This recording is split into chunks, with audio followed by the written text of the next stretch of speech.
All right, welcome to another episode of the Hip Hop Uncensored podcast. I'm your brother Ogar from Hip Hop News Uncensored. Sitting across from me is my co-host. What up, y'all? It's your man Sam and Viral Hip Hop News. You're in the building on this Thursday for a special edition of the Hip Hop Uncensored podcast. We got a special guest in the building, our man Michael Nove'lll. Yeah. What's good, Michael Nove'lll? What's happening, family, man? I'm glad to be on your show. I've been checking y'all out since probably around the third quarter of last year. So, man, y'all doing big things over there, man. Just checked out episode of you guys with T.I. interviewing Tyler Perry. Mm-hmm. Very, very interesting. A little bit inconclusive on some aspects, but very interesting nevertheless. Yeah, man. First and foremost, we appreciate you definitely being a subscriber, being a supporter of the platform, man. That's definitely humbling. Yeah, man. So let's talk about the video, man. Let's talk about the song. You've obviously been featured on Viral Hip Hop News and Hip Hop News Uncensored for your song. Let's get a little bit into your career, man. How did you start? How did you get into music? What got you into your journey in R&B? Man, I think my story ain't gonna be too much different than all the rest, man. It started very early age. Since my ears heard the sound of music, it resonated with my soul. And understanding that, creatively, creativity, it's all about the soul, man. It's the soul's expression. So, some of my later artists, that influenced me, man, which is too many to name, they help cultivate that, so that let me know right then and there that, hey, music, man, it's something that resonates with me, and that's what I want to do from that point. Yeah, dope. So where are you based out of? You're based out of Los Angeles, and then you moved to Hawaii. Talk about your journey and where you're from and how that influences your music. Okay, basically, I'm originally born in Savannah, Georgia. But as a child, I bounced around a lot. Long story short, I'll keep it general, but we know how it is. With the whole marriage, divorce, mommy, daddy type situation. Mm-hmm. As a child, you got limited control of where you end up. So, in that instance, throughout, my childhood growing up, it's been a lot of traveling, a whole lot of living here, living there, and all that, So, but, through that whole process, man, music, I definitely say, it was definitely a therapeutic, thing for me, So, man, it helped me through a lot. That's all I can say. From that point, I started writing music. Started as poems before actually turning to actual songwriting. Basically, man, it just culminated to what it is now. Every step of the way brought me to the point to where I am now, which is currently in Hawaii, the island of Oahu, where I've been for the last decade now. So, that's what it is. Out there in Hawaii right now, with that whole coronavirus thing going on out there, none of that. Bruh. Masked up. Do I need to say anything more? Right. It's real everywhere. It's real everywhere, man. Wow. It's about 50% of people you will see with these, wearing these. So, it's real everywhere.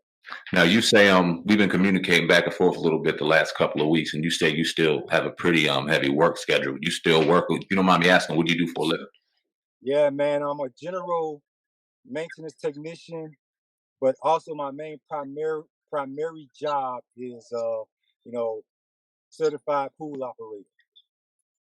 So I pretty much I work with a military company. They're contracted to the military, and we deal with the residents in the housing, the leasing, the building, et cetera, et cetera.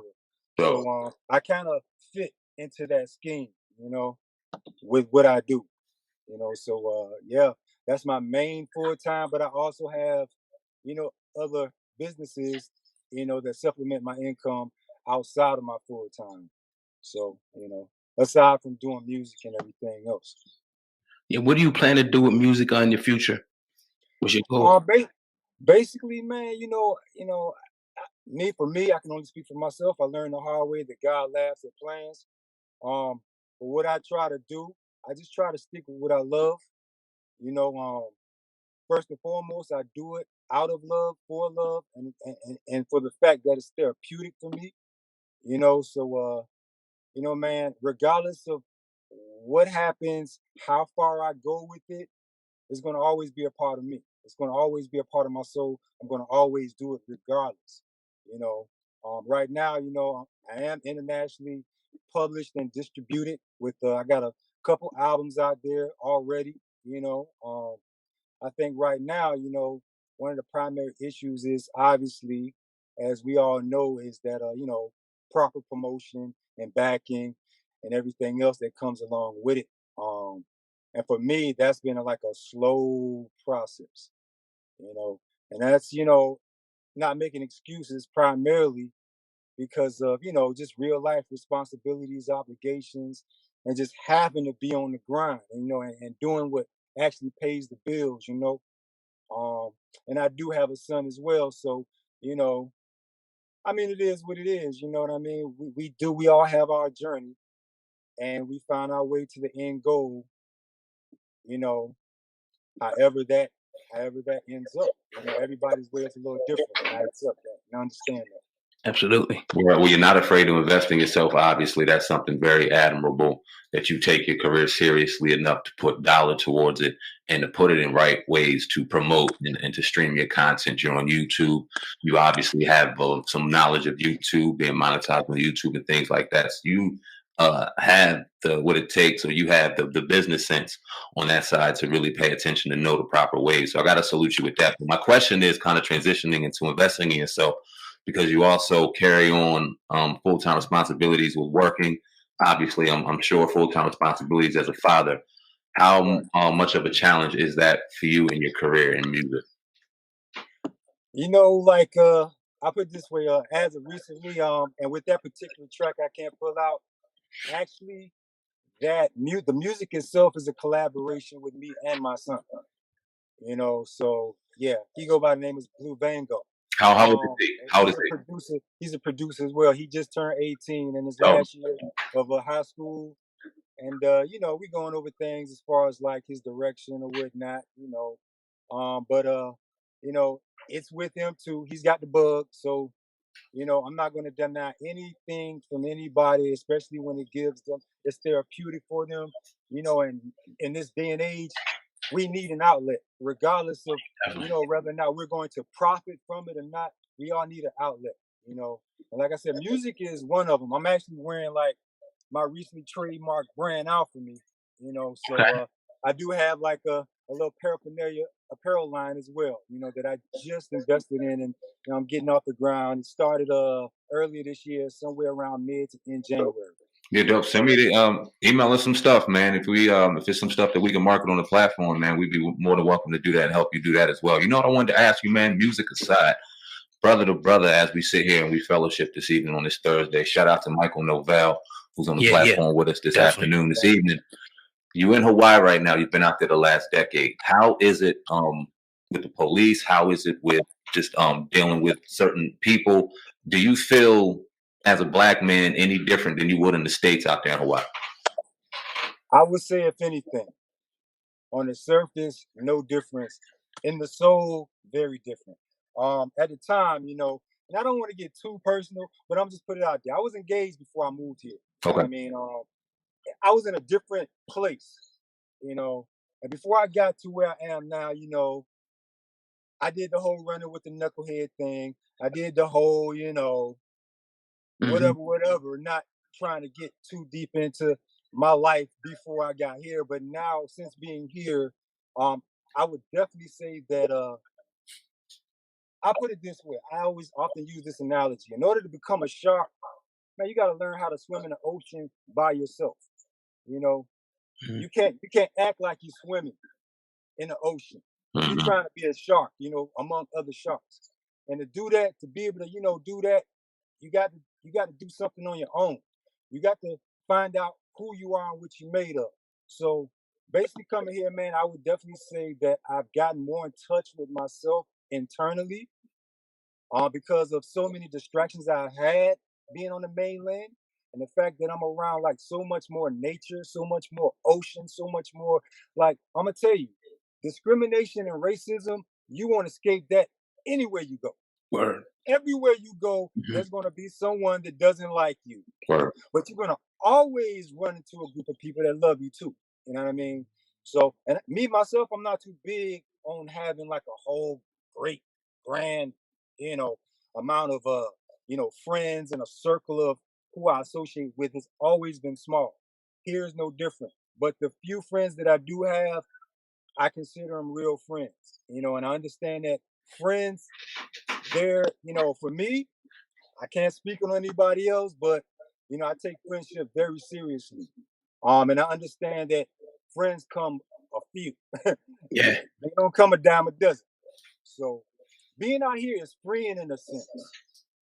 And as far as like my creativity, I was able to get more in touch with my creativity and like the spiritual aspects of who I am, which I think that, and I encourage everybody out there, man, I understand, life is real and we pay attention to everything on the surface, but man, sometimes we gotta really go deep, you know, to see the truth about matters, man. We can't solve a problem without addressing the root cause, and that includes dealing with ourselves.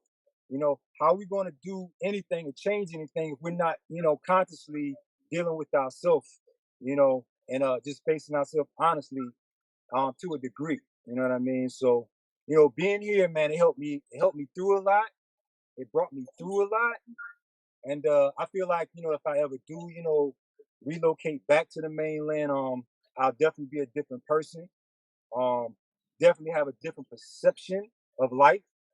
Um, and as far as my creativity, it helped enhance that as well because a lot of what I've done, I produced 100% on my own. Besides, the new track that I just let out, which is a collaboration with my son. And the videos, most of the videos that I produce, some on the Vivo platform, like I shot myself. I, edited and everything. People see and view at least 90%, even down to the administration aspects of it, the copyrights, the legal aspects of it, man, it's all me. So, it allowed me that space and that time and that discipline to really like cut out a lot of distractions because on the mainland, to be honest with you, man, I would have never gotten this far, you know, with all the distractions and everything that I was dealing with on the mainland. You know what I mean? Because we deal with people, man, they come in your life, sad to say that, we're often robbed of opportunities. Like we can take some of the responsibilities ourselves, but at the end of the day, and I understand at the end of the day, regardless of what happened to us, in part it has a lot to do with the choices that we make. So we still have to take accountability for those choices. So, for me being here, it helped me to realize that and to actually, do something about it. And that's what brought me to and enabled me to accomplish and at least, make a lot more steps towards what I really wanted to accomplish for myself, which would ultimately benefit, many. Because when you do what you love and you're able to prosper from it, I mean, people can see it, and it's going to benefit more than just you. Because I mean, when it's coming from the heart, when it's coming from the soul, I mean, like these are things, aspects of ourselves that can help many, bring many other people up and help them to realize that within themselves. So, that's where I'm at with that. Yo, let's talk about the record, man. I can't pull out, you nasty motherfucker. You say you got one baby, but you making songs like that, man. Talk about the record, man. And why you wanted to promote that record in particular? He's the artist Well, too. you know what, man? Yeah, I am artist. I could have, entitled it "I Can't Pull Out of Love," but we live in a clickbait era. Word. So I kind of want to leave the love thing out. You know what I mean? Unfortunately, not everybody is really on that. So, but I felt like, it's definitely original. And I really put a lot of me. I mean, like I really poured as far as the lyrical aspects of me, the best of me as far as lyrically, really consciously thinking through my verses, and how they're delivered, I really consciously I wanted to reach as broad as possible. You know, that's why you have the first verse. It's touching on, yeah, we going with the physical, Mm. but I also have poetry in there. That, like, the second verse is actually just a poem, basically. And I wanted to kind of transcend just the physicality of love, or, like, let's just say, just connecting, bonding. You know what I mean? So I wanted to touch on that. I wanted to touch as broad as I could, just being one, and then from an individual standpoint. So, but man, it was inspired. I was in the bedroom when I wrote it, and Yeah. I was just going through a little something. Okay. Yeah. Nah, but it's good to have the outlet, man. I like how you talk about, how you created everything from the video, all the way down to the copyright, because we do everything here ourselves. Word. That's You a know what I fact. mean? And sometimes we get No doubt. criticized, because it's not always up to par, but we're working towards that. I want to ask you, how do you deal with some of the criticism that you get for your music? Because every day we wake up in the comment section, people are like, Yeah. it's fuzzy, this, that, and the third. How do you deal with the criticism, Right. brother? Man, you know what? I've been, like, pursuing this music thing. I'm not gonna put, my age and everything out there, you know what I mean? Because I feel like, at the end of the day, how do you feel? What do you think about yourself? You know, you have to have that confidence about yourself, and you really need to know what you're doing. When you're putting things out there. But perfection is going to always be something that escapes us. Like, for me, waking up, or dealing with any criticism I learned a long time ago, even probably a decade ago. Like, you know what? I realize no matter what I do and how great I do it, even if I'm working with people, and I've dealt with many partnerships along the way, you're not going to please everybody. It's never going to happen. That's a You fact. know, but the beauty of distribution is, if you're really successful and you really have that back end, man, you get to reach people in other countries, other Mhm. continents. With you get to find your following.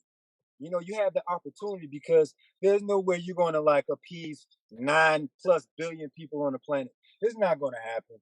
Right. Not ever. Word. Right. I'm also, like Ogai was saying, I'm also an artist, so I understand the game. You saying that you wear all the hats. You're the producer, you're the engineer, you're the creator, you do your own videos, you edit your videos. I appreciate and understand that, but I know some of the struggle and some the things I had to let go is you can't have control of everything. Do you feel as though you kind of wear yourself thin holding all these responsibilities? And I know also trust with your thing you love the most is also very difficult to find. So having the right team around you. So is it that but the kind of what am I asking? Is it that you can't find the right team around you just to properly disperse things, or you just want to have hands on everything? You just that control freak, No, hands no, on no, no. everything. Like, trust me, I've dealt with many partnerships. And to no avail. I can dig it. You're either dealing with either conflict of interest on the business end or the creative end. I've been in, like, bogus contracts, stuck in bogus contracts along, the journey along the way, Word. for years. Um, like, these partnerships, at least from my experience, and I know that all partnerships aren't bad, but they don't come a dime a dozen. Like, really resonating with somebody, and finding people or associates really on the same page, or at least want to, they at least back in your interest. They see the potential in your interest, and they want to add to it. They don't want to, like, destroy it, or, like, steal from you. For me, it's been a case of all the above plus, which that I can probably write a book on that alone. But before becoming a solo artist, I was in a 5-member group, I was in a 4-member group, 3-member group, and 2-member group. So partnerships was all I know until I eventually started. I came here. I was already starting to develop that solo frame of mind, because I felt like, man, ain't nobody gonna do what you need to get done better than you. Ain't nobody gonna care for what you're doing No doubt. more than you. So it's not about being selfish. It's just about self-preservation. And just you have that vision and that calling. It just won't leave you the hell alone. You know what I mean? Until you've met certain objectives.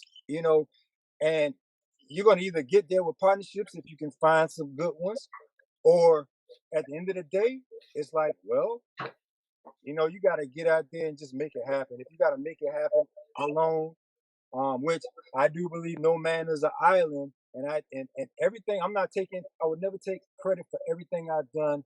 And to be honest with you, I don't believe in that independent BS crap. You know what I mean? I believe everything is interdependent because just an example, me just doing most of everything that I do alone. I still need someone that's proficient in promotion or Mhm. advertising, marketing, Yes, sir. and I have to pay them whether they want to do it for free or not. You know, in my case, I pay them. You know, so um, my hands are still on it. You know, because every dollar I get, I work my ass off for it. I You can know, definitely so respect. so I understand that no one can do it alone. We need each other at the end of the day. I just think it's about finding the right associations and connections and partnerships that fit into this bigger picture, this grand scheme, and just fit into that role and play that role to the max, you know, where we're most proficient. So we can attain the success that we're looking for. You know, man, Dope, that's just my take on it. What I've got from my personal experience, you know. dope. So I'm definitely not doing it alone because I've had paid out much money. Hmm. You know, I paid for promotion, campaigns or whatever the case might be. Man, like that's a job within itself. Fact. You know. But as far as like the product itself and making sure that when I put something out that it can't be stolen, and if it is, then there's obviously legal ramifications, behind that. Just making sure your butt is covered. But I mean, like, if you're gonna do this alone, first you gotta think like a label. You gotta act like a label. You gotta put out like a label. You may not have that label money, but one way or another, whether we get there, within a month or like 5 to 10 years, man, you know, that's why it goes back to the love. Man, if you don't love it and you're in it just for the profit, you know, you're gonna buck out faster anyway. You know what I mean? For me to be doing it for close to 30 years, man, like, yo, Man. at the end of the day, whether and I made a little money. I made a little, I made a little something from distributing, but nothing to brag about whatsoever. But and part of due because of backing and I'm not signed with the label. I'm having to be, everything I feel like I need to be based on the knowledge that I have at this current point to get to where I want to be. And I know that I still, even at this point, I obviously still got a ways to go. But if I can reach people, man, allow me, have my voice heard, and have my creativity at least recognized, and you know, people are entitled to their opinions. Judge it all you want all day, but for me and most artists, man, they have the opportunity to get out there and legitimately be heard. And then, okay, whatever the backlash or the feedback is at Mhm. that point, I can personally live with it. You know what I mean? Because I know what I put out there. I put the best of me out there. So That's what's up. I can't feel bad for putting my best out there. Dope, man. We in the building with Michael Nove'lll on this Thursday evening. Shout out to him. Just in closing, man, before we get up out of here, let the people know where they can find you, your YouTube handles, social media handles, any singles, anything you have coming out, man. Let the people know, brother. No doubt, no doubt. And I appreciate y'all, man. And I definitely love y'all platform, man. Definitely keep it up. And I have to say before I, finish up, man, what I like most about your platform is the fact that you guys are intelligent, but you also listen, man. There's a lot of bloggers out here, and I I serve many. Talk, talk, talk, spill tea, but nobody's really listening. Nobody's really, listening and absorbing the different perspectives. You know what I mean? And I appreciate that aspect about your platform. Before you really, say what you have to say, speak your piece, man. You definitely like tuned in Hmm. and making an effort to make sense of. Okay, well, I can understand that, but you know, it is what it is. Appreciate But for me, like my platforms, my social media, man, you can find me. My personal website is michaelnove'lll.com. My IG Instagram is I am Michael Nove'lll. Um, basically at I am Michael Nove'lll. Basically, you can find me on Spotify, iTunes, Pandora, all the distribution platforms. I'm there. All you gotta do is put me in a Google bar, Yes, sir. and you'll find me. Oh, Appreciate you, bro. Definitely. Well, yeah, man, that's all we got on my side of the table, man. yeah, man, that's all I got. Mike, it's been a pleasure, man. Fellowshipping with you the last couple of weeks. Appreciate you spending some time with us, man. Investing in yourself, putting your single on the platform. Great bill with you, man. We're gonna have this out within the next couple of days, so we'll definitely be in touch to communicate on that aspect. You can stay tuned and stay tuned for that on Bio Hip Hop News and Sensitive and the Truth. We're gonna drop it off, man, and really do us some love, man. Appreciate you, appreciate your time. You stay safe out in Hawaii. Yes, sir. Keep doing it out, man. Appreciate much love, fellas, man. Keep doing what you do, man. Yo, y'all guys are really doing us a justice, a service, especially being black, so-called black. I mean, you're definitely giving us a good look, man. And we need a whole lot more of that. That's awesome. Definitely. Appreciate that, bro. That means a lot, bro. Thank you. Y'all have a good one, man. I enjoyed being on the show. Now we enjoy having you, bro. Love. All right, brother. Be safe. Peace. Yeah, man. So Michael Nove'lll. Yeah. I mean, great interview today, man. Really grow a lot of respect for that brother. You know what I mean? Just, we heard the song is one thing. We get to sit and talk to him and kind of look in his eyes, man. I definitely grew a newfound respect for that brother and wish him the best in his endeavors. That's the dope part about having the promotional package we have going on. I hear a lot of y'all giving criticism to the pricing and things like that. Y'all can go to hell to the people that's really investing and doing their thing. This is the dope part of that, to be able to sit with you guys for 20 minutes and learn something different. We weren't just talking about the music. We learned about that man, what he's going through out here, and got to build with a brother. That's the dope part about it. So if you're an artist, if you're an aspiring artist, if you got music out here, a platform, you can hit us up in our email. My email is dlsmediainc1@gmail.com. God will drop his in a minute. But yeah, man, holla at us. Yeah. If you're an artist, see the package and get your shit on here ASAP. Definitely. Yeah, my email is ogod@hiphopun.com. That's OGOD@hiphopun.com. If you want to be featured on 1, 2, or all 3 of the platform, including the podcast, make sure you hit us up. Preferably on both of those emails. But yeah, man, a great first half of the show. We're going to get into the portion now where we get into the news section of the show, man. It's a lot.